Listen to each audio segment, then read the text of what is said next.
আসসালামু আলাইকুম। হিকায়াতে সাহাবা হইতে পড়া হইতেছে শহীদ শ্রেষ্ঠ হজরত হামজা রাদিয়াল্লাহু কাফন। রসুল করিম সাল্লাল্লাহু আলাইহি ওয়াসাল্লামের চাচা হজরত হামজা রাদিয়াল্লাহু উহুদের যুদ্ধে শহীদ হন। নিষ্ঠুর কাফেরগণ তার নাক কান ইত্যাদি অঙ্গ প্রত্যঙ্গ কাটিয়া ফেলিয়াছিল, এমনকি তার বুক ফাড়িয়া কলিজা বাহির করিয়া উহা চিবাইয়াছিল। যুদ্ধের পর যখন শহীদানের লাশ সমূহের কাফন দাফনের ব্যবস্থা করা হইতেছিল, তখন হজরত হামজা রাদিয়াল্লাহু তাআলাকে হুজুর পাক সাল্লাল্লাহু আলাইহি ওয়াসাল্লামের মর্মান্তিক অবস্থা দেখিতে হইয়া নিদারুণ ব্যথায় ভাঙিয়া পড়েন এবং একটি চাদর দিয়া ঢাকিয়া রাখেন। বছরে হজরত হামজা রাদিয়াল্লাহু তাআলা আনহু এর সহোদর ভগ্নী সুফিয়ান রাদিয়াল্লাহু ভাইয়ের অবস্থা দেখিবার জন্য তথায় আগমন করেন।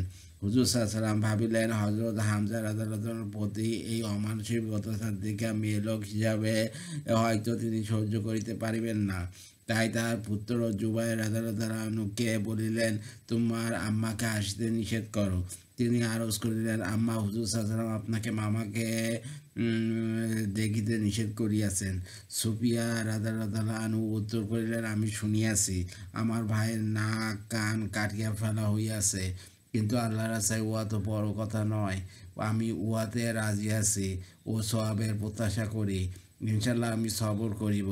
হজরত জুবায়ের রাদিয়াল্লাহু তার কথাগুলি হুজুর পাক সাল্লাল্লাহু আলাইহি ওয়াসাল্লামের নিকট পৌঁছাইলে হুজুর সাল্লাল্লাহু আলাইহি ওয়াসাল্লাম তাকে দেখিবার অনুমতি প্রদান করেন। তিনি দেখিয়া ইন্নালিল্লাহ পড়িলেন, তার জন্য দোয়া করিলেন। অন্য রিওয়ায়েতে আছে, উহুদের যুদ্ধে যেখানে সমস্ত লাশ একত্রিত করা হইয়াছিল, সেদিকে দ্রুতবেগে একটি মেয়ে লোক আসিতেছিল। দেখিয়া হুজুর সাল্লাল্লাহু আলাইহি ওয়াসাল্লাম বলেন, ওই মেয়ে লোকটিকে সেদিকে যাইতে নিষেধ করো। জুবাইর রাদিয়াল্লাহু বলিলেন, আমি চিনিতে পারিলাম যে উনি আমার আম্মা। আমি তাড়াতাড়ি তাকে বাধা দেওয়ার জন্য অগ্রসর হই। তিনি খুব শক্তিশালী ছিলেন, তাই আমাকে একটি ঘুষি মারিয়া বলিলেন, বেটা, রাস্তা ছাড়ো। আমি হুজুর পাক সাল্লাল্লাহু আলাইহি ওয়াসাল্লামের নিষেধের কথা বলা মাত্রই তিনি দাঁড়িয়া গেলেন। অথবা তিনি দুইখানা কাপড় বাহির করিয়া বলিলেন, আমি আমার ভাইয়ের মৃত্যু সংবাদ পাইয়া তার কাফনের জন্য উহা আনিয়াছি। আমরা সেই কাপড় দুইটা দিয়া হজরত হামজা রাদিয়াল্লাহু তাআলা আনহুর কাফনের ব্যবস্থা করিতেছি। এমন সময় নিকটেই হজরত সুহাইল রাদিয়াল্লাহু তাআলা আনসারীর লাশ কাফনহীন অবস্থায় দেখিতে পাইয়া বড়ই লজ্জিত হইলাম যে হামজা রাদিয়াল্লাহু আনহুকে দুই কাপড়ে কাফন দিব, আর সোহেল রাদিয়াল্লাহু আনহুকে একটি কাফনও পাইবে না। তা কি করিয়া হয়? পরে ঠিক করিলাম দুইজনকে দুইটি কাফন দিব, কিন্তু কাপড় একটি ছিল বড় আর একটি ছোট। কাউকে কোনো কাপড় দিব, এই নিয়ে লটারির ব্যবস্থা হইল। উহাতে বড় কাপড়টা সোহেলের আদালতের এর ভাগে আসিল ও ছোট কাপড়টা হামজার আদালতের ভাগে পড়িল। কিন্তু উহা এত ছোট ছিল যে মাথার দিক ঢাকিয়া পায়ের এর দিক খালি থাকে। হুজুর সাল্লাল্লাহু নির্দেশ দিলেন যে মাথার দিকে কাপড় দাও। অন্য রেওয়াতে আসিয়াছে, হজরত হামজার আদালতের কাপড়টাই বড় ছিল। ফায়দা ওয়াই ছিল দোজাহানের বাদশাহের চাচার কাফনের অবস্থা। একজন স্ত্রীলোকের ভাইয়ের জন্য আনা কাপড় কিভাবে দুইজনের মধ্যে ভাগ করিয়া দেওয়া হইল। গরিবের বন্ধু এবং সমাজসেবক দাবিদার যাহারা, তাদের উচিত ওইসব মহামানবদের অনুসরণ করা, যারা শুধু বলিয়া নয় বরং করিয়াও দেখাইয়া গিয়াছেন।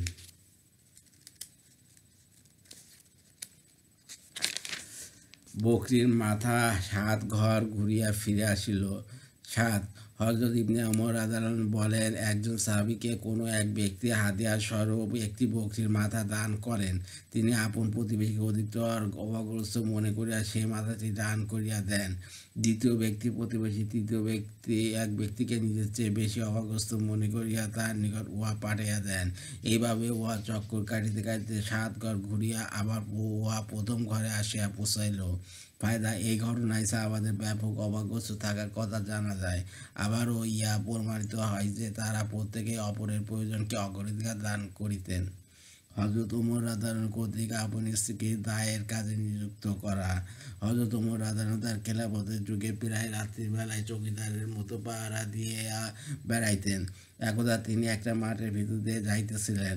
হঠাৎ এক জায়গায় তিনি একটা পশমের তাঁবু দেখিতে পাইলেন, যা ইতিপূর্বে সেখানে কখনো ছিল না। তিনি তাঁবুর নিকট গিয়া দেখিলেন একটা লোক তাঁবুর বাইরে বসা আছে এবং তাঁবুর ভিতর হইতে একটি করুণ বেদনার শব্দ শোনা যাইতেছে। তিনি সালাম করিয়া লোকটাকে জিজ্ঞাসা করিলেন, ভাই তুমি কে, কোথা হইতে আসিয়াছ? সে উত্তর করিল, আমি একজন বেদুইন মুসাফির, আমিরুল মুমিনের নিকট কিছু সাহায্যের জন্য আসিয়াছি। হযরত ওমর রাদিয়াল্লাহু বললেন, তাঁবুর ভিতর হইতে একটা ব্যথার শব্দ শোনা যাইতেছে কেন? লোকটি বলল, বেটা নিজের কাজে চলিয়া যাও, এত কথার প্রয়োজন কি? ওমর রাদিয়াল্লাহু বারবার পীড়াপিড়িতে সে বলিল, আমার স্ত্রীর প্রসব বেদনা শুরু হইয়াছে, তাই সে কাতরাইতেছে। তিনি বলিলেন, অন্য কোনো মেয়ে লোক কাছে নাই কি? সে বলিল, না, কেউ নাই। হযরত ওমর রাদিয়াল্লাহু তৎক্ষণাৎ বাড়িতে ফিরে আসিয়া তার স্ত্রী উম্মে কুলসুমকে বলিলেন, তোমার ভাগ্যে আজ এক বহুত বড় পুণ্যের কাজ লেখা হইয়াছে। তিনি জানিতে চাইলে বলিলেন, মাঠের মধ্যে এক পরদেশী মুসাফিরের স্ত্রী প্রসব বেদনায় কাতর, অথচ তার খেদমত করিবার মতো কেউ নাই। তিনি বলিলেন, আমি প্রস্তুত আছি। প্রস্তুত কেনই বা থাকিবেন না? উনি হযরত ফাতেমা জোহরা রাদিয়াল্লাহু আনহার কন্যা ছিলেন। হযরত ওমর রাদিয়াল্লাহু আনহু বলিলেন, প্রসাবের সময়কার প্রয়োজনীয় তেল, ন্যাকড়া ইত্যাদি লইয়া লও এবং একটা পাতিলে কিছু ঘি এবং কিছু দানাও সঙ্গে লইয়া লও। অথবা প্রয়োজনীয় জিনিসপত্র লইয়া তাহারা তাঁবুর নিকট পৌঁছাইলেন। হযরত ওমর রাদিয়াল্লাহু আগুন জ্বালাইয়া খাবার পাকাইতে শুরু করিলেন। ওদিকে বাচ্চা প্রসব হওয়ার পর হযরত উম্মে কুলসুম রাদিয়াল্লাহু আনহা আওয়াজ দিলেন, হে আমিরুল মুমিনিন, আপনার দোস্তকে পুত্র হওয়ার সুসংবাদ দান করুন। আমিরুল মুমিনিন শব্দ শোনা মাত্র লোকটি ঘাবড়াইয়া গেল। হযরত ওমর রাদিয়াল্লাহু আনহু বলিলেন, ঘাবড়াইয়ার কোনো কারণ নাই ভাই। এই বলিয়া তিনি পাতিলটা তাঁবুর নিকট রাখিয়া বলিলেন, মেয়ে লোকটাকে কিছু খানা খাওয়াইয়া দাও। হযরত উম্মে কুলসুম রাদিয়াল্লাহু আনহার প্রসূতিকে খানা খাওয়াইয়া পাতিলটা আবার বাইরে রাখিয়া দিলেন। হযরত ওমর রাদিয়াল্লাহু আনহু লোকটিকে বলিলেন, ভাই তুমিও খানা খাইয়া লও। সারা রাত জাগ্রত অবস্থায় কাটিয়া গেল। তারপর তিনি বিবিকে নিয়ে গিয়া বাড়িতে ফিরে আসিলেন। লোকটিকে বলিয়া আসিলেন, আগামীকাল আসিও, তোমার একটা ব্যবস্থা হইবে।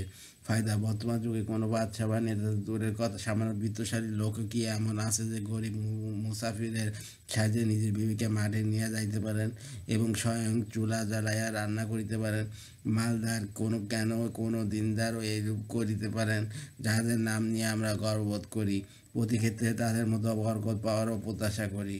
কোনো একটা কাজ কি আমরা তাদের মতো করিতেছি?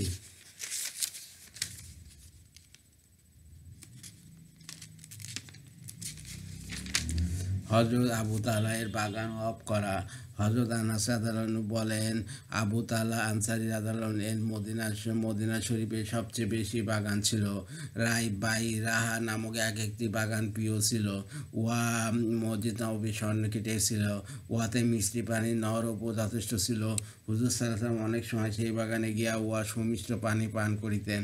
যখন কোরআনে পাকে লান তানালুল বিররা হাত্তা তুনফিকু মিম্মা তুহিব্বুন, অর্থাৎ তোমাদের প্রাণপ্রিয় বস্তু হইতে আল্লাহর রাহে ব্যয় না করিলে তোমরা কখনো প্রকৃত সওয়াব লাভ করিতে পারিবে না।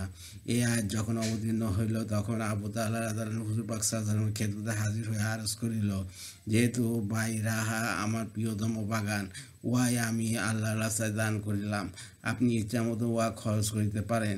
হুজুর সাল্লাল্লাহু আলাইহি ওয়াসাল্লাম হাসিয়া উঠিয়া উত্তর করিলেন, আচ্ছা, তা হইলে তুমি উহা আপন আত্মীয়দের মধ্যে বন্টন করিয়া দাও। আবু তালহা রাদিয়াল্লাহু আনহু হুজুর পাক সাল্লাল্লাহু আলাইহি ওয়াসাল্লামের নির্দেশ মোতাবেক তাই করিলেন। ফায়দা, আজকাল আমরা কোনো ওয়াজ শুনিয়া বা কোরআনের পাকে কোনো আয়াত শুনিয়া আমাদের প্রিয় ধন সম্পদ হইতে কিছুটা কি অকাতরে দান করিয়া দিতে পারি? কখনো যদি কিছু ওয়াকফ করিবার ইচ্ছা হয়, তবে উহা কখন?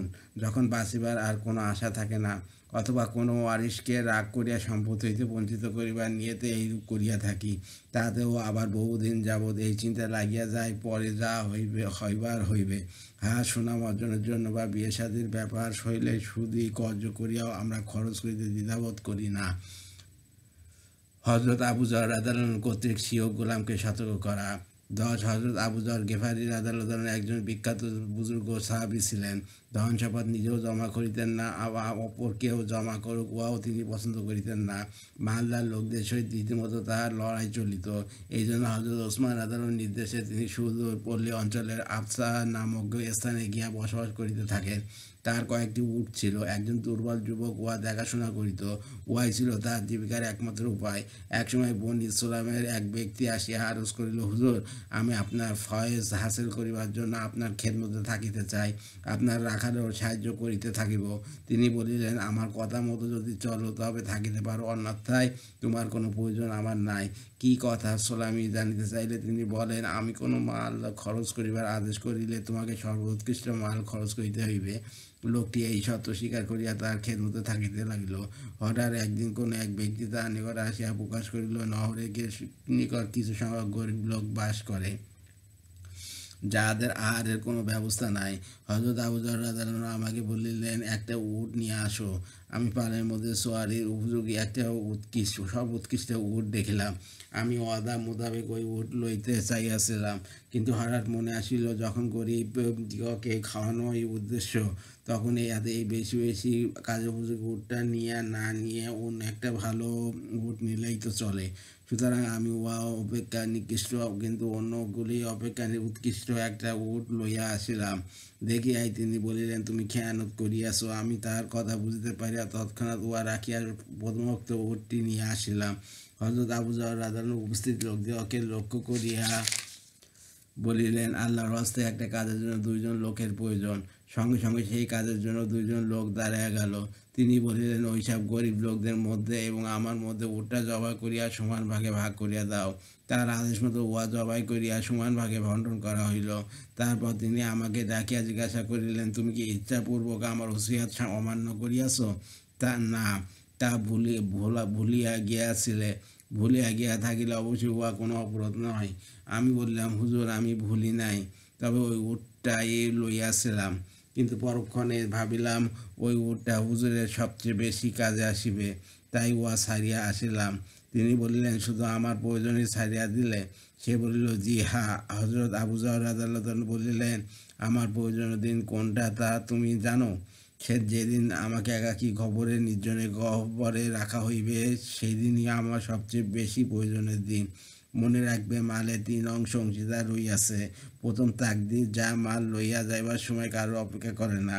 ভালো মন্দ সব মালই যাইবার সময় কারোর অপেক্ষা করে না, ভালো মন্দ সব মালই যায়। দ্বিতীয় ওয়ারিশগণ, যারা শুধু পাইবার আশায় তোমার মৃত্যুর অপেক্ষায় থাকে। তৃতীয় অংশীদার তুমি নিজে। মনে রাখিবে, ওই 3 অংশীদারের মধ্যে তুমি যেন কারোর অপেক্ষা দুর্বল না হও। আল্লাহ পাক বলিয়াছেন, প্রকৃতপক্ষে তোমরা পৌঁছাইতে পারবে না যতক্ষণ পর্যন্ত তোমরা আপন প্রিয় বস্তু আল্লাহর রাস্তায় দান না করো। ফায়দা, 3 অংশীদারের মধ্যে তুমি যেন দুর্বল না হও। তার অর্থ এই যে, যতটুকু সম্ভব তুমি আখিরাতের জন্য জমা করিতে থাকো। কারণ হইতে পারে তাকদীর খারাপ হইলে মাল তোমার হাতে ধ্বংস হইয়া যাইবে, না হয় মরিয়া গেলে সেই মাল অন্যের দখলে চলিয়া যাইবে। তখন কে কার কথা মনে করিবে? বিবি বাচ্চা 2-4 দিন কান্নাকাটি করিয়া চুপ হইয়া যাইবে। মৃত ব্যক্তির জন্য কিছু দান খয়রাত করিবার মধ্যে লোক বহুত কমই দেখা যায়। একটি হাদিসে বর্ণিত আছে, হুজুর পাক সাল্লাল্লাহু আলাইহি ওয়াসাল্লাম বলেন, মানুষ বলে আমার মাল, প্রকৃতপক্ষে তার মাল হইল ও শুধু ওই পরিমাণ যা সে খাইয়া ফেলিয়াছে, অথবা পরিধান করিয়া পুরাতন করিয়া দিয়াছে, বা আল্লাহর রাস্তায় দান করিয়া দিয়াছে, পরকালের জন্য সঞ্চয় করিয়া রাখিয়াছে। উহা ছাড়া যাবতীয় মাল সে অপরের জন্য জমা করিতেছে। অন্য দেশে আসিয়াছে, হুজুর পাক সাল্লাল্লাহু আলাইহি ওয়াসাল্লাম সাহাবাগণকে জিজ্ঞাসা করেন, তোমাদের মধ্যে এমন কে আছে যে ওয়ারিশগণের মালকে নিজের মালের চেয়ে বেশি পছন্দ করে? সাহাবারা বলিলেন, এই যুক্ত কাউকে দেখি না। হুজুর সাল্লাল্লাহু আলাইহি ওয়াসাল্লাম বলেন, নিজের মাল তো ওইটুকু যা সে আগেই পাঠিয়ে দিয়েছে, আর বাকি সব ওয়ারিশানের মাল। হযরত জাফর রাদিয়াল্লাহু ঘটনা 11। হযরত জাফর তাইয়ার রাদিয়াল্লাহু আনহু হুজুর পাক আকরাম সাল্লাল্লাহু আলাইহি ওয়াসাল্লামের চাচাতো ভাই। হযরত আলী রাদিয়াল্লাহু আনহু সহোদর ভাই ছিলেন। তাদের পুরা খানদানি দান খয়রাত ও বীরত্বের দিক দিয়ে বিখ্যাত ছিল। তার মধ্যে হযরত জাফর রাদিয়াল্লাহু আনহু গরিব, দুঃখী ও দিনহীনদের সাথে সম্পর্ক ও সবচেয়ে বেশি ছিল। কাফেরদের নির্যাতনে জর্জরিত হইয়া তিনি প্রথমে আবিসিনিয়ায়, পরে মদিনার দিকে হিজরত করেন। মুতার যুদ্ধে তিনি শাহাদাত প্রাপ্ত হন। তাহার মৃত্যুর পর সমবেদনা জ্ঞাপনের জন্য হুজুর পাক সাল্লাল্লাহু আলাইহি ওয়াসাল্লাম তার বাড়িতে তাশরিফ নিলেন। তার ছেলে আব্দুল্লাহ আউন ওই মোহাম্মদকে ডাকিলেন। তাহার অল্প বয়স্ক ছিল। হুজুর পাক সাল্লাল্লাহু আলাইহি ওয়াসাল্লাম তাদের মাথায় হাত বুলাইয়া বরকতের জন্য দোয়া করিলেন। পিতার সমস্ত গুণাবলী তাদের মধ্যে বিদ্যমান ছিল, তবে আব্দুল্লাহ দানবীর হিসাবে বিশেষভাবে খ্যাতি অর্জন করিয়াছিলেন। এই জন্য তার উপাধি ছিল কুতুবে সাখা, অর্থাৎ দানের দেবতারা। 7 বছর বয়সে হুজুর পাক সাল্লাল্লাহু আলাইহি ওয়াসাল্লামের হাতে তিনি বেয়াত হন।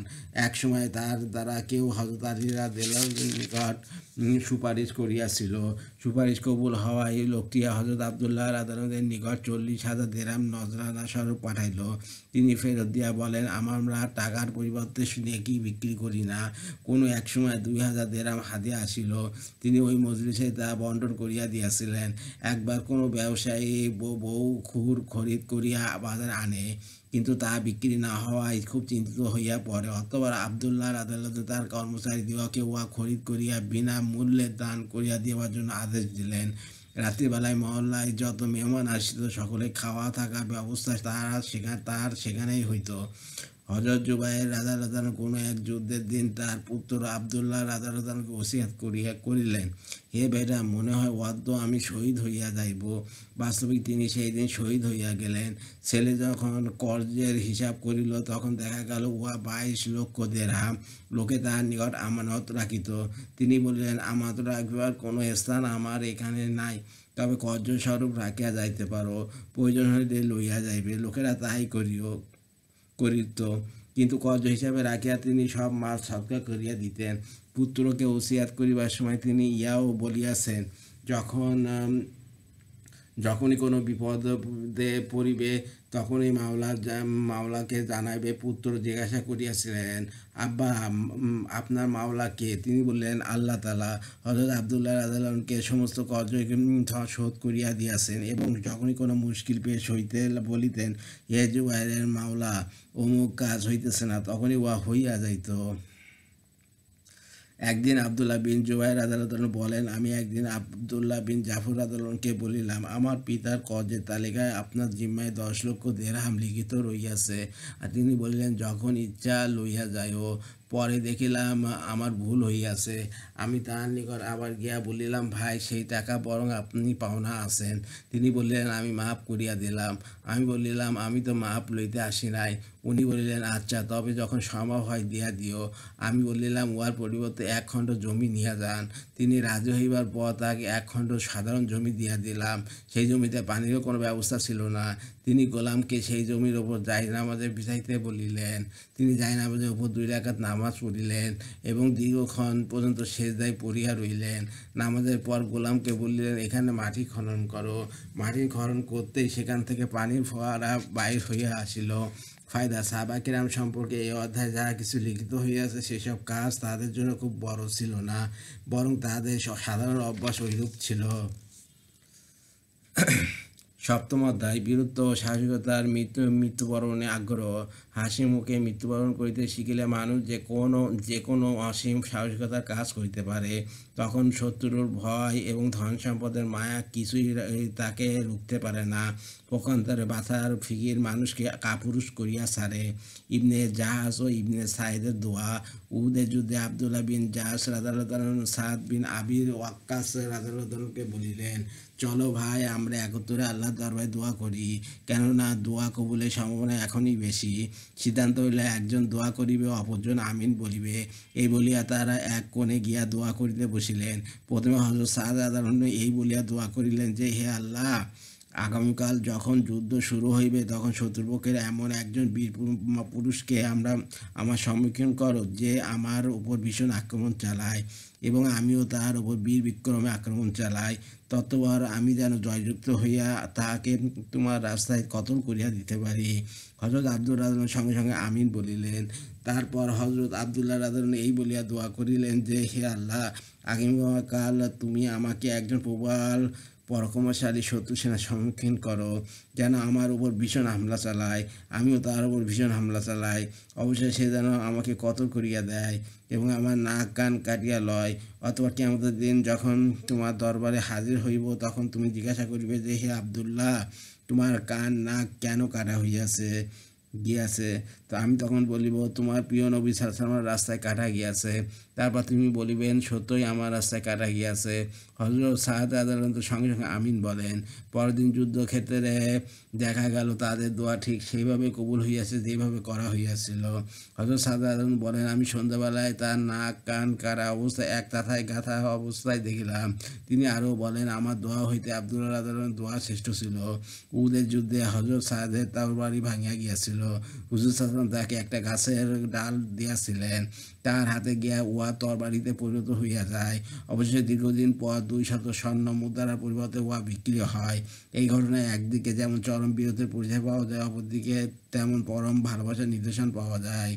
যেহেতু মাহবুবের রাস্তায় দেহকে খণ্ড বিখণ্ড হওয়ার আশঙ্কা, উহা এই জন্য যে পরকালে জিজ্ঞাসা করা হইলে বলা যাইবে, একমাত্র তোমার রাস্তায় আমার এই রূপ দুর্দশা হইয়াছে। উহুদের যুদ্ধে হযরত আলী রাদিয়াল্লাহু বাহাদুরি। উহুদের যুদ্ধে হুজুর সাল্লাল্লাহু আলাইহি ওয়াসাল্লামের একটি আদেশ পালনে ব্যর্থ হওয়ার দরুন সাহাবাদের উপর বিপর্যয় আসিয়াছিল। সেই সময় মুসলিম বাহিনী চতুর্দিক হইতে কাফেরদের বেষ্টনীতে পড়িয়া গিয়াছিল। বহু সংখ্যক সাহাবী শাহাদাত প্রাপ্ত হন। স্বয়ং নবী করিম সাল্লাল্লাহু আলাইহি ওয়াসাল্লাম একদল কাফেরের মাঝখানে পড়িয়া যান। ইহাতে কাফেরগণ ঘোষণা করিয়া দিল যে মুহাম্মদ সাল্লাল্লাহু আলাইহি ওয়াসাল্লাম নিহত হইয়া গিয়াছেন। উহা শুনিয়া মুসলমান ছত্রভঙ্গ হইয়া পড়িলেন। হযরত আলী রাদিয়াল্লাহু বলেন, হুজুর সাল্লাল্লাহু আলাইহি ওয়াসাল্লামকে আমি দেখিতে না পাইয়া প্রথমে জীবিতদের মধ্যে ও পরে শহীদানের মধ্যে অনুসন্ধান করিলাম। কোথাও না পাই না, মনে মনে ভাবিলাম আমাদের নাফরমানির কারণে আল্লাহ তাআলা হুজুর সাল্লাল্লাহু আলাইহি ওয়াসাল্লাম আসমানে উঠিয়া লইয়া গিয়াছে। তাই আমি প্রতিজ্ঞা করিলাম যে তরবারি হাতে কাফেরদের মধ্যে ঢুকিয়া পড়িব এবং মৃত্যু পর্যন্ত যুদ্ধ করিয়া যাইব। আমার তীব্র আক্রমণে কাফেরগণ পিছু হাঁটিতে লাগিল। ইত্যবসে হুজুর পাক সাল্লাল্লাহু আলাইহি ওয়াসাল্লামের উপর আমার দৃষ্টি পড়িল। আনন্দে আমার প্রাণ ভরিয়া গেল এবং বুঝিলাম ফেরেশতার দ্বারা আল্লাহ পাক প্রিয় মাহবুবের হেফাজত করিয়াছেন। আমি হুজুর সাল্লাল্লাহু আলাইহি ওয়াসাল্লামের নিকট গিয়া দাঁড়াইতে একদল কাফের হুজুর সাল্লাল্লাহু আলাইহি ওয়াসাল্লামের উপর হামলা চালাইল। হুজুর সাল্লাল্লাহু আলাইহি ওয়াসাল্লাম নিজে, হে আলী, প্রতিরোধ করো। আমি একা গিয়ে তাহাদেরকে প্রতিরোধ করি, অনেকেই জাহান্নামে পাঠিয়া দিই। অথবা অন্য একটি দল হুজুর পাক সাল্লাল্লাহু আলাইহি ওয়াসাল্লামের দিকে অগ্রসর হইল। হুজুর পাক সাল্লাল্লাহু আলাইহি ওয়াসাল্লামের ইঙ্গিত পাইয়া আমি তাহাদিগকে প্রতিহত করি। ইত্যবসরে জিবরাইল আলাইহিস সালাম আসিয়া হযরত আলী রাদিয়াল্লাহু আনহুর বাহাদুরির প্রশংসা করিলেন। তখন হুজুর সাল্লাল্লাহু আলাইহি ওয়াসাল্লাম বলিলেন, আলী আমার হইতেও ও আমি আলী হইতে। ইহা শুনিয়া জিবরাইল আলাইহিস সালাম বলিলেন, আমি তোমাদের দুজনের মধ্য হইতে। হযরত হানজালা রাদিয়াল্লাহু তাআলা আনহু শাহাদাত। উহুদের যুদ্ধে হযরত হানজালা রাদিয়াল্লাহু প্রথম দিকে শরীক ছিলেন না। বর্ণিত আছে যে তিনি নতুন বিবাহ করিয়াছিলেন। স্ত্রী সহবাসের পর তিনি সবেমাত্র গোসল করিতে বসিলেন ও মাথায় পানি ঢালিতে আরম্ভ করিলেন। হঠাৎ মুসলমানদের পরাজয়ের আওয়াজ তার কানে আসিল। তিনি সহ্য করিতে না পারিয়া সেই নাপাক অবস্থায় তরবারির হাতে ময়দানের দিকে ছুটিলেন। কাফেরদের উপর তীব্র আক্রমণ চালাইয়া সম্মুখে অগ্রসর হইতে থাকেন ও শেষ পর্যন্ত শহীদ হইয়া যান। শহীদানের লাশ নাপাক না হইলে গোসল ব্যতীত দাফন করা হয়। হানজালা রাদিয়াল্লাহু এর লাশকে সেইরূপ করা হইয়াছিল। কিন্তু হুজুর সাল্লাল্লাহু আলাইহি ওয়াসাল্লাম দেখিলেন যে হানজালা রাদিয়াল্লাহুকে ফেরেশতারা গোসল দিতেছে। সাহাবাদের নিকট হুজুর সাল্লাল্লাহু আলাইহি ওয়াসাল্লাম যখন এই ঘটনা বর্ণনা করেন, তখন আবু সাঈদ সাঈদী রাদিয়াল্লাহু বলেন যে তাহার মাথা হইতে গোসলের পানি পড়িতেছে। দেখিয়া ফিরিবার পথে হুজুর সাল্লাল্লাহু আলাইহি ওয়াসাল্লাম অনুসন্ধান করিয়া জানিতে পারিলেন যে সত্যই হানজালা রাদিয়াল্লাহু ফরজ গোসল না করিয়াই যুদ্ধক্ষেত্রে গিয়াছিলেন। উহাও হযরত হানজালা রাদিয়াল্লাহুর বীরত্বের এক অপূর্ব কাহিনী। দিনের সাহায্যের জন্য গোসল সমাধা করার সময়টুকু সহ্য করিতে পারিলেন না। আমর বিন জামুর রাদিয়াল্লাহু শাহাদাতের আকাঙ্ক্ষা। হযরত আমর বিন জামুর রাদিয়াল্লাহু একজন খোঁড়া পা বিশিষ্ট সাহাবী ছিলেন। তাহার 4 পুত্র অধিকাংশ সময় হুজুর পাক সাল্লাল্লাহু আলাইহি ওয়াসাল্লামের খেদমতে থাকিতেন ও যুদ্ধ বিগ্রহে শরীক হইতেন। উহুদের যুদ্ধে তাহারা যখন যুদ্ধ করিবার আগ্রহ হইল, তখন লোকে বলিল, তুমি তো অক্ষম, খোঁড়া বশত তোমার চলাফেরাই তো দুঃসাধ্য। তিনি বলিলেন, উহা তো বড় অন্যায় কথা যে আমার পুত্রগণ বেহেশতে গমন করিবে আর আমি পিছনে থাকিয়া যাইব। তার বিবি তাহাকে উত্তেজিত করার উদ্দেশ্যে ব্যঙ্গ স্বরে বলিল, আমি তো দেখিতেছি তিনি যুদ্ধের ময়দান হইতে পালাইয়া আসিতেছেন। উহা শুনে আমর তরবারি হাতে নিয়ে কেবলামুখী হইয়া এই দোয়া করিলেন যে, হে আল্লাহ, তুমি আমাকে পুনরায় আমার পরিবারের নিকট ফিরিয়া আনিও না।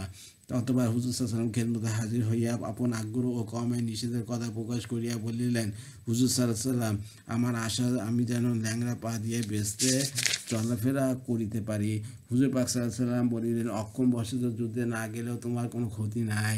তিনি পুনরায় ইচ্ছায় প্রকাশ করায় হুজুর সাল্লাল্লাহু অনুমতি দিয়া দিলেন। আবু তালহা রাদিয়াল্লাহু বলেন, আমি তাহাকে যুদ্ধক্ষেত্রে খোঁড়া পা নিয়া চলিতে ও বলিতে দেখিয়াছি। আল্লাহর কসম, আমি জান্নাতের জন্য উৎসুক। তার এক পুত্র তার পাশে ছিলেন। অবশেষে পিতা ও পুত্র যুদ্ধ করিতে করিতে শহীদ হইয়া যান।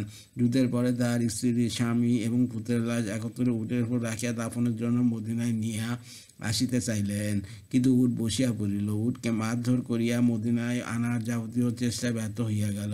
সে উটের দিকে ফিরিয়া দাঁড়াইয়া রইল। হুজুর সাল্লাল্লাহুকে ঘটনা সম্পর্কে জানানো হইলে তিনি বলেন, উটের প্রতি ঐরূপ হুকুম করা হইয়াছে। আমার বাড়ি হইতে আসিবার সময় কিছু বলিয়া আসিয়াছিল। তার বিবি কেবলামুখী হইয়া সেই দোয়ার কথা বলিল যে, হে প্রতিপালক, আমাকে আর বাড়িতে ফিরাইয়া আনিও না। হুজুর পাক সাল্লাল্লাহু আলাইহি ওয়াসাল্লাম বলিলেন, এই জন্য উট ওই দিকে যাইতেছে না। ফায়দা, উহাকেই বলে আল্লাহ রাসূলের খাঁটি প্রেম এবং জান্নাতের প্রকৃত আকাঙ্ক্ষা। প্রকৃত প্রেমিক বলিয়াই তারা কোথাও হইতে কোথাও চলিয়া গিয়াছেন, মৃত্যুর পরও যা বিন্দুমাত্র হ্রাস পায় নাই। হজরত মুসাব রাদিয়াল্লাহু ইবনে উমাইরের শাহাদাত।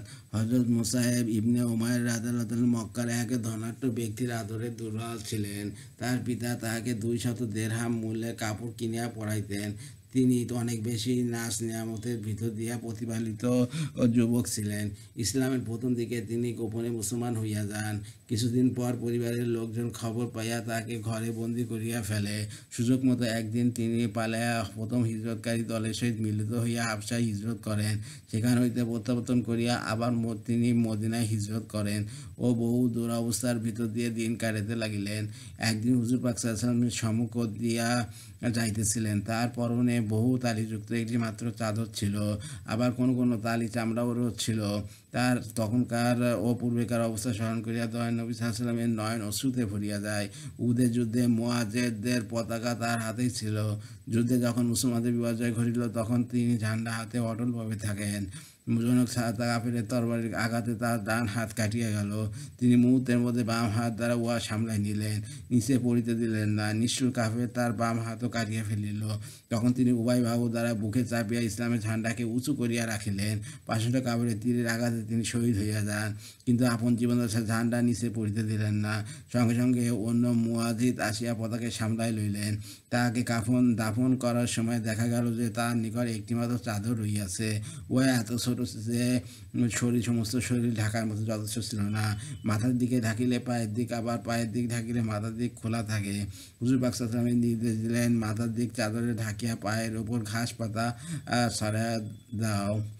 ফায়দা, যে সেই 200 টাকার মহামূল্য জোড়া পরিধানকারী ধনাঢ্য ব্যক্তির আদরে দুলালের এই হইল কাপনের অবস্থা। তদুপরি কি অতুলনীয় দুর্জয় সাহস!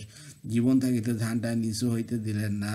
প্রকৃতপক্ষে তাহাদের অন্তরে ঈমান এমনইভাবে দান করা বাঁধিয়াছিল যে পার্থিব যে কোনো প্রকার আরাম আয়েশ তারা তুচ্ছ মনে করিতেন।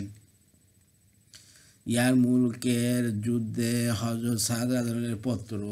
কাদেসিয়ার যুদ্ধে স্বয়ং হযরত ওমর রাদিয়াল্লাহু রণক্ষেত্রে গমন করিবার ইচ্ছা প্রকাশ করিলেন। যুদ্ধে তার অংশগ্রহণ সঙ্গত কিনা এই বিষয় সাধারণ ও নেতৃস্থানীয় ব্যক্তিদের মধ্যে সলা-পরামর্শ হইতে লাগিল। সাধারণ জনমত যুদ্ধে অংশগ্রহণ করার পক্ষে ছিল, আর নেতৃস্থানীয় লোকের অভিমত তার বিপরীত ছিল। অবশেষে সিদ্ধান্ত হইল তিনি মদিনায় থাকিবেন ও সৈন্য পরিচালনা করিবেন। হযরত সাদ বিন আবি ওয়াক্কাস রাদিয়াল্লাহু যেহেতু তৎকালে আরবের শ্রেষ্ঠ বীর ও শের বলিয়া বিবেচিত হইতেন, সিদ্ধান্ত অনুসারে তিনি কাদেসিয়ায় পৌঁছাইলেন। তখন তাহার সহিত যুদ্ধ করিবার নিমিত্ত পারস্য সম্রাট মহাবীর রুস্তমকে প্রেরণের সিদ্ধান্ত নিলেন। রুস্তম ভয়ে ভীত হইয়া প্রস্তাব করিল, মহারাজ, যুদ্ধক্ষেত্রে অন্যকে পাঠাইয়া ছলা পরামর্শের জন্য আমাকে রাজধানীতে রাখিয়া দিন। সম্রাট কিছুতে রাজি হইলেন না। অবশেষে সে যুদ্ধক্ষেত্রে যাইতে বাধ্য হইলেন। হযরত সাদ রাদিয়াল্লাহু যখন সেনাপতি হিসাবে মদিনা হইতে রওনা হন, তখন হযরত ওমর রাদিয়াল্লাহু তাকে এই বলিয়া ওসিয়ত করিলেন যে, হে সাদ, তুমি একজন হুজুর পাক সাল্লাল্লাহু আলাইহি ওয়াসাল্লামের বিশ্বস্ত সাহাবী এবং হুজুর পাক সাল্লাল্লাহু আলাইহি ওয়াসাল্লামের মামাও বটে। এইভাবে কখনো আত্মতুষ্টি লাভ করিয়া ধোঁকায় পড়িও না। আল্লাহ পাক অন্যায়কে অন্যায়ের দ্বারা পরিষ্কার করেন না, বরং ন্যায়ের দ্বারাই অন্যায়কে দূর করিয়া থাকেন। বান্দার সহিত আল্লাহ পাকের কোনো আত্মীয়তার সম্পর্ক নাই, নামি দামি সেখানে কোনো তারতম্য নাই, সেখানে শুধু বন্দীগীর সম্পর্ক। তিনি সকলের প্রতিপালক, বন্দীগীর দ্বারাই তার অনুগ্রহ লাভ করা যায়। প্রতি ক্ষেত্রে মহানবী শাসনের আদর্শকে সামনে রাখিয়া কাজ করিতে হইবে। আমার এই উপদেশ স্মরণ রাখিবে। তোমাকে এক বিরাট গুরুত্বপূর্ণ কাজে পাঠানো হইতেছে। একমাত্র সরল পথে অনুসরণে তাহা সম্পাদন করা সম্ভব। তোমাকে তোমার সহযাত্রীদিগকে মহৎ গুণের অভ্যস্ত করিতে থাকিবে। আল্লাহর ভয় অন্তরে পোষণ করিবে। আল্লাহর কথা মানা এবং পাপ হইতে বাঁচবার জন্য আল্লাহর ভয় অর্জন করা যায়। এবং যে আল্লাহর তাবেদারির সৌভাগ্য অর্জন করিল, দুনিয়ার প্রতি ঘৃণা ও পরকালের প্রতি মহব্বত তাহার হাসিল হইল। অতবার হযরত সাদ রাদিয়াল্লাহু অতি আনন্দ চিত্তে মুজাহিদ বাহিনীকে নিয়ে রওনা হইলেন। তার এই আনন্দের নিদর্শন মহাবীর রুস্তমের নিকট লিখিত এই পত্রে পাওয়া যায়। পত্রে লিখিতেছেন, হে রুস্তম, আমার সহিত এমন এক বাহিনী রইয়াছে যারা মৃত্যুকে এমনইভাবে ভালোবাসে যেমন তোমরা শরাবকে ভালোবাসিয়া থাকো। ফায়দা: শরাব পানকারীদিগকে জিজ্ঞাসা করো, শরাব পানে কি অপরূপ তৃপ্তি। যারা মৃত্যুকে সেই মদের মতো ভালোবাসে, কামিয়াবি ও সফলতা তাদের পদচিহ্ন কেন করিবে না। উহুদ যুদ্ধে ওয়াব বিন কাবুস রাদিয়াল্লাহু শাহাদাত। ওয়াব বিন কাবুস রাদিয়াল্লাহু নামক জনৈক সাহাবী ইসলাম গ্রহণ করার পর পল্লী গ্রামে বাস করিতে থাকেন। মেষ পালনই তার পেশা ছিল। একদিন তিনি ও তার ভ্রাতুষ্পুত্র মেষগুলিকে নিয়ে মদিনায় চলিয়া আসেন। হুজুর পাক সাল্লাল্লাহু আলাইহি ওয়াসাল্লাম সন্ধান লইয়া জানিতে পারিলেন তিনি উহুদের যুদ্ধে গমন করিয়াছেন। মেষগুলি সেখানে ছাড়িয়া হুজুর আকরাম সাল্লাল্লাহু আলাইহি ওয়াসাল্লাম সাহায্যে ছুটিলেন এবং তাহার পাশে দাঁড়াইলেন। ইতিবছরে একদল কাফের হুজুর সাল্লাল্লাহু আলাইহি ওয়াসাল্লামের দিকে অগ্রসর হইতে লাগিলেন। হুজুর পাক সাল্লাল্লাহু আলাইহি ওয়াসাল্লাম বলিলেন যে ইহাদিগকে ছত্রভঙ্গ করিয়া দিতে পারিবে, সে বেহেশতে আমার সাথী হইবে। হযরত ওয়াব রাদিয়াল্লাহু বীর বিক্রমে অবশ্যই চালনা করিয়া তাহাদিগকে প্রতিহত করিলেন। কাফেরগণ পুনঃ আক্রমণ চালাইল। এবারও তিনি তাহাদিগকে হটাইয়া দিলেন। হুজুর সাল্লাল্লাহু আলাইহি ওয়াসাল্লাম তাহাকে বেহেশতের সুসংবাদ দান করিলেন। উহা শ্রবণ মাত্রই তিনি তরবারি হাতে কাফেরদের ভিড়ের ভিতর ঢুকিয়া পড়িলেন ও শহীদ হইয়া গেলেন। হযরত সাদ রাদিয়াল্লাহু বলেন, আমি ওয়াব রাদিয়াল্লাহুর মতো অন্য কোনো বীরকে রণক্ষেত্রে এত অধিক বীরত্বের পরিচয় দিতে দেখি নাই। শাহাদাতের পর স্বয়ং হুজুর সাল্লাল্লাহু আলাইহি ওয়াসাল্লামকে তার মাতার নিকট দাঁড়াইয়া আমি বলিতে শুনিয়াছি, আল্লাহ তোমার উপর রাজি, আমিও তোমার উপর রাজি। অথচ হুজুর সাল্লাল্লাহু আলাইহি ওয়াসাল্লাম নিজেও সেই যুদ্ধে আহত হইয়াছিলেন। হযরত ওমর রাদিয়াল্লাহু বলেন, ওয়াব ব্যতীত আর কারোর আমলের ওপর আমার তত ঈর্ষা হয় না। আমার মন চায় ওয়াব রাদিয়াল্লাহুর মতো আমল নিয়ে আমি আল্লাহর দরবারে হাজির হই। হযরত ওয়াব রাদিয়াল্লাহু নিজের জানকে জান মনে করেন নাই। ইহাতে তার এই বৈশিষ্ট্য। নতুবা হযরত ওমর রাদিয়াল্লাহু আমল তার চেয়ে অনেক বড় ছিল। বীরে মাওনার যুদ্ধ। বীরে মাওনার বিখ্যাত যুদ্ধে ৭০ জন সাহাবী সকলে শাহাদাত লাভ করেন। তারা সকলে কুরআনের হাফেজ ছিলেন, তাই তাদেরকে কারি বলা হতো।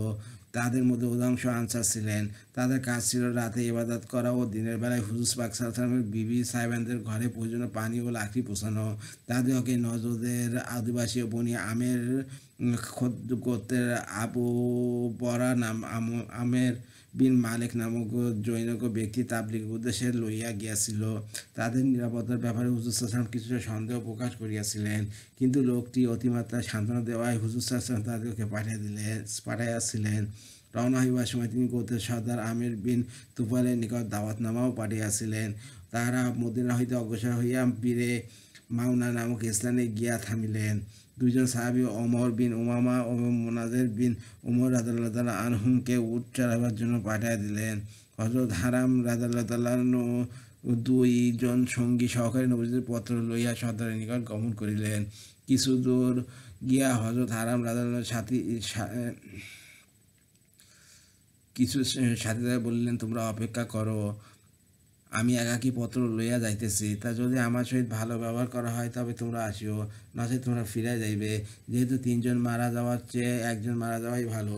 সর্দার আমের বিন তুফাইল ইসলামের ঘোর শত্রু ছিল। হুজুর পাক সাল্লাল্লাহু আলাইহি ওয়াসাল্লাম এর পত্রখানা পাইয়া সে পড়িয়া দেখিল যে বরং ক্রোধে অধীর হইয়া হযরত হারাম রাদিয়াল্লাহুর প্রতি বর্ষা নিক্ষেপ করিল। হযরত হারাম রাদিয়াল্লাহু ফুস্তু অরাবিল কাবাতে অর্থাৎ কাবা ঘরের প্রভুর কসম, আমি কামিয়াব ও সফল হইয়া গিয়াছি, এই বলিয়া তিনি শহীদ হইয়া যান। কাসেদকে দুধ হত্যা করা আন্তর্জাতিক আইনে নিষিদ্ধ। আমার বিন তোফাইল উহা অমান্য করিলে ক্ষান্ত হইল না, বরং সহগোত্রের লোকদের জমা করিল এবং একজন মুসলমানও যেন জীবিত না যাইতে পারে। আপন চাচা আসার কথা সে ভূক্ষেপ করিল না, বরং বিরাট এক দল লইয়া সে 70 জন সাহাবীকে আক্রমণ করিল। চতুর্দিক হইতে আক্রান্ত হইয়া তারা সকলে শহীদ হইয়া গেলেন।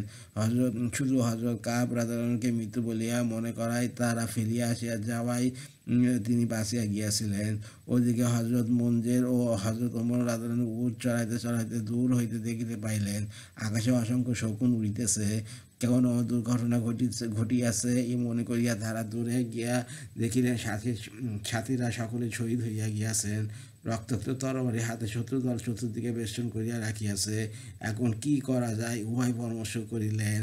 ওমর বিন উমাইয়া রাদিয়াল্লাহু আনহু বলেন, চলো মদিনায় ফিরে আমরা হুজুর পাক সাল্লাল্লাহু আলাইহি ওয়াসাল্লামকে সংবাদ দিই। কিন্তু মুনজির রাদিয়াল্লাহু আনহু বলিলেন, খবর তো হুজুর পাক সাল্লাল্লাহু আলাইহি ওয়াসাল্লাম নিশ্চয়ই পাইবেন, তবে আমার মন চাই যে আমি শহীদ ভাইদের ছাড়িয়া চলিয়া যাই। এই বলিয়া উভয়ে শত্রুদের ঝাঁপিয়া পড়িলেন। মুনজির রাদিয়াল্লাহু আনহু শহীদ হইলেন ও ওমর বিন উমাইয়া গ্রেপ্তার হইলেন। পাপিষ্ঠ সর্দারের মতো নাকি একটা গোলাম আজাদ করার মানত করিয়াছিল, তাই তিনি সেই সূত্রে মুক্তি লাভ করেন। শহীদদের মধ্যে হযরত আবু বকর রাদিয়াল্লাহু গোলাম আমির বিন ফাতিরা রাদিয়াল্লাহু ছিলেন তার হত্যাকারী। জাব্বার বিন সালামির বলেন যে আমি যখন তাকে বর্ষা নিক্ষেপ করি তখন বলেন, ফুস্তু আল্লাহর কসম আমি সাফল্য লাভ করিয়াছি। অতঃপর দেখিলাম তার লাশ আকাশে উড়িয়া গেল। আমি আশ্চর্য হইয়া লোকজনকে জিজ্ঞাসা করিলাম, বর্ষা আঘাতে মারা যাওয়ার সময় যেন কেন বলিল আমি কামিয়াব হইয়াছি? লোকেরা বলিয়াছিল, এই কামিয়ার অর্থ হইল জান্নাত। ইহা শুনিয়া আমি মুসলমান হইয়া গেলাম। ফায়দা ইসলাম তাদেরকে প্রকৃত গর্ব করিতে পারে, উহারা ছিলেন সেই মহাপুরুষ। শরাবের চেয়ে মৃত্যু তাদের নিকট অধিকতর প্রিয় ছিল, তাই মৃত্যুবরণ করিয়া বলিয়াছিলেন, কসম আল্লাহর আমি সাফল্য লাভ করিয়াছি। হযরত উমাইর রাদিয়াল্লাহু শাহাদাত। বদরের যুদ্ধে নবী করিম সাল্লাল্লাহু আলাইহি ওয়াসাল্লাম তাঁবুর মধ্যে থাকিয়া সাহাবাদেরকে ইরশাদ করিলেন, তোমরা উট এবং এমন এক জান্নাতের দিকে অগ্রসর হও যার প্রশস্ত হইল আসমান ও জমিনের চেয়ে অধিক এবং উহা পরহেজগারদের জন্য নির্মিত হইয়াছে। হুজুর পাক সাল্লাল্লাহু আলাইহি ওয়াসাল্লামের বাণী শুনিয়া ওমর বিন হাম্মাম রাদিয়াল্লাহু আনহু বলিয়া উঠিলেন, বা হুজুর সাল্লাল্লাহু আলাইহি ওয়াসাল্লাম বলিলেন, কিসের ওপরে তুমি এই খুশির শব্দ বলিলে? উত্তরে তিনি বললেন, হুজুর আমার আর্য আমিও যেন সেই বেহেশতবাসীদের মধ্যে হইতে পারি। হুজুর সাল্লাল্লাহু আলাইহি ওয়াসাল্লাম বললেন, তুমিও তাদের মধ্যে একজন। অতঃপর ওমরের থলি হইতে কয়েকটা খেজুর বাহির করিয়া খাইতে লাগিলেন। পরক্ষণেই বলিয়া উঠিলেন, এই খেজুর খাওয়া পরিমাণ জিন্দিগি তো বড় লম্বা মনে হইতেছে, আর কত অপেক্ষা করা যায়? এই বলিয়া খেজুরগুলো ফেলিয়া দিয়া তলোয়ার হাতে কাফেরদের ভিতর ঢুকিয়া পড়িলেন ও যুদ্ধ করিতে করিতে শহীদ হইয়া গেলেন। ওইসব লোকেরাই জান্নাতের প্রকৃত মর্যাদা বুঝিতে পারিয়াছিলেন। তাহাদের মতো একিন যদি আমাদের নসিব হইত, তবে সব কাজ করাই আমাদের জন্য সহজ হইত। হযরত ওমর রাদিয়াল্লাহু আনহুর হিজরত। হযরত ওমর রাদিয়াল্লাহু আনহুর বীরত্ব ও বাহাদুরি সম্পর্কে বিশ্বজোড়া খ্যাতি রহিয়াছে। ইসলামের প্রাথমিক অবস্থায় যখন মুসলমানগণ নিতান্ত দুর্বল অবসহায় ছিলেন, তখন দয়ার নবী সাল্লাল্লাহু আলাইহি ওয়াসাল্লাম ইসলামের শক্তি বৃদ্ধির নিমিত্ত ওমর রাদিয়াল্লাহু আনহু ইসলাম গ্রহণের জন্য আল্লাহর দরবারে দোয়া করিলেন। তার দোয়া কবুল হইয়াছিল। হযরত আব্দুল্লাহ বিন মাসউদ রাদিয়াল্লাহু আনহু বলেন, হযরত ওমর রাদিয়াল্লাহু আনহু ইসলাম গ্রহণের পূর্ব পর্যন্ত আমরা কখনো কাবা ঘরের নিকট নামাজ পড়িতে পারি নাই। হযরত আলী রাদিয়াল্লাহু আনহু বলেন, প্রথম সকলেই গোপনে হিজরত করিতেন, কিন্তু ওমর রাদিয়াল্লাহু আনহু যখন হিজরত করার এরাদা করিলেন, তরবারি গলায় লটকায় হাতে ধনুক লইলেন, অনেকগুলো তীর ও সঙ্গে লইলেন। তারপর মসজিদে গিয়া ধীর স্থিরভাবে তওয়াফ করিলেন ও একাগ্র চিত্তে নামাজ আদায় করিলেন। তারপর কাফেরদের বিভিন্ন সমাবেশে গিয়া বলেন, যদি কেউ চায় যে তার মা পুত্র শোকে কাঁদুক, অথবা তার স্ত্রী বিধবা হোক, অথবা তার সন্তান সন্ততি এতিম হইয়া যাক, সে যেন হেরেমের বাইরে আসিয়া তা আমার সহিত মোকাবেলা করিয়া শক্তি পরীক্ষা করে। এই বলিয়া তিনি মদিনার দিকে রওনা হইয়া গেলেন, কিন্তু তার পিছনে ধাওয়া করার সাহস কারোরও হইল না। আলহামদুলিল্লাহ সমাপ্ত। আর আমার ইউটিউব চ্যানেল রিপন কোরাস, এটাকে আপনারা সাবস্ক্রাইব করবেন, লাইক কমেন্ট শেয়ার দেবেন বেশি থেকে বেশি। আর আমার রিপন কোরাস হচ্ছে ফেসবুক পেজ, ওইটাও আপনারা ফলোতে রাখবেন। আর ভালো থাকবেন, সুস্থ থাকবেন। আল্লাহ হাফেজ।